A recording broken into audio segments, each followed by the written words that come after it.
Beiji, subukan mo lang lusubin ang lungsod.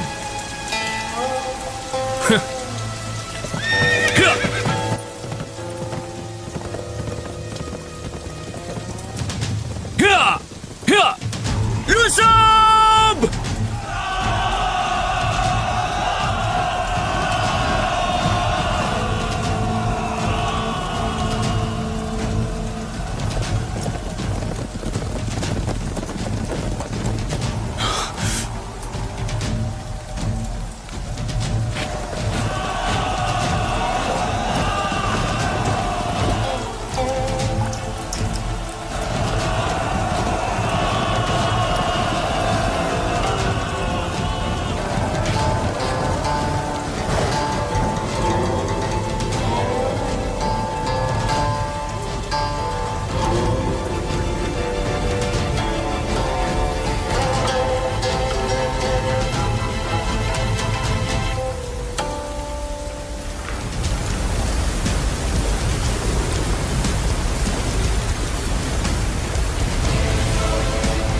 Umatras kayo!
Maaga pa upang sabihin kung sinong nanalo.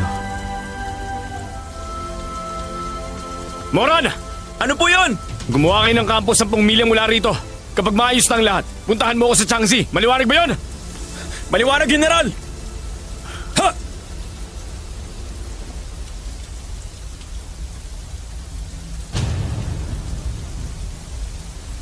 Umatras din ang hukbo ng Jin. Sa tulong ng ulan, umagos ang tubig sa bangbang. Tamang-tama ang tiyempo. Pingting, ang husay mo magkalkula. Biglaan ang pagpapadala sa iyo rito ng emperador. Nakapagtataka.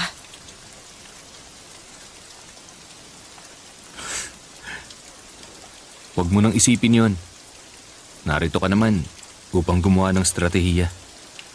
Umurong na ang hukbo ng Jin. Naayos na ang krisis. Hindi. Napakabilis naman yata niyang umatras. Alam niyo kung anong klaseng tao siya.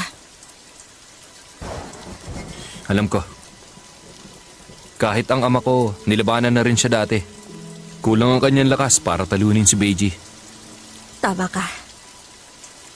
Nagkataon lang na umayon sa atin ng panahon at bumaha tulad ng inasahan. Ngunit hindi basta uurong ang tulad niya na binansag ang maalamat na bathala ng digmaan. Hindi nalumpo ang pangunahing hukbo ng Jin. Hindi tayo pinadalhan ng karagdagang kawal. Kailangan lang niyang tipunin ang kanyang hukbo at pahupain ang baha bago niya salakayin muli ang muog na ito. Sa tingin ko, yun ang haharapin nating sitwasyon. Kahina-hinala na nanalo tayo nang ganun lang kadali at kabilis. Amo, nag-aalala ako sa inyo. Huwag muna kayo bumalik sa palasyo. Magiging maayos ang lahat. Amo, pag-isipan niyong maigi ang mga sinabi ko sa inyo. Kung hindi ako babalik, Ano na lang ang sasabihin ng mga magulang ko? Kaihirang lang ng emperador. At iniisip niya na banta sa kanya ang katayuan ng aking ina bilang kataas-taasang prinsesa. Walang hinangad ang emperador kundi mapatay ako sa digmaan at mapamahalaan ng hukbo. Mapakulong ang mga magulang ko. Kung tutuusin, hindi kailangan lumaban ng sambahayan ng Jing'an. Ngunit nasa panganib ang bayan natin. Wala tayong ibang magagawa kundi ang magpadala ng kawal. Pingting, nasa pagitan ako ng dalawang magkasalungat na apoy. Ngunit wala akong ibang magagawa kundi umusad. Dahil ang digmaan ipinapanalo. Pagbalik natin sa palasyo, naniniwala akong walang gagawin masama sa akin ng emperador.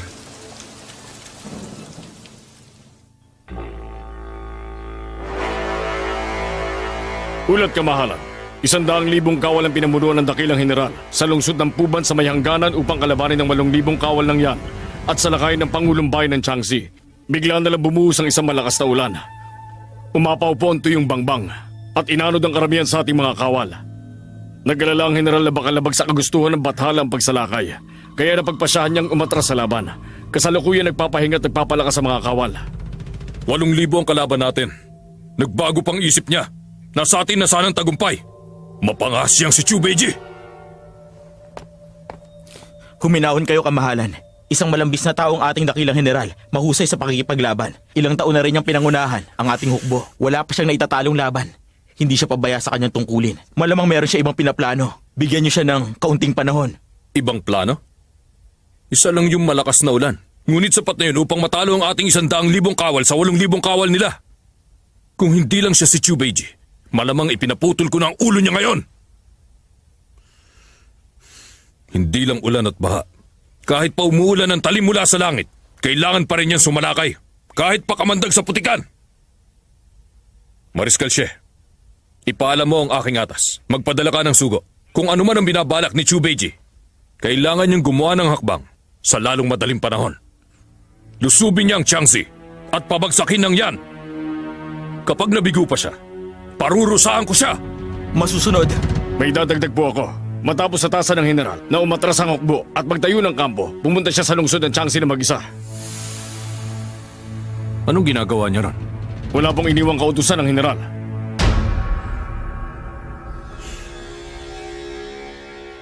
Mag-isa lang siya.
Kamahalan, kumusta ang lagay niyo?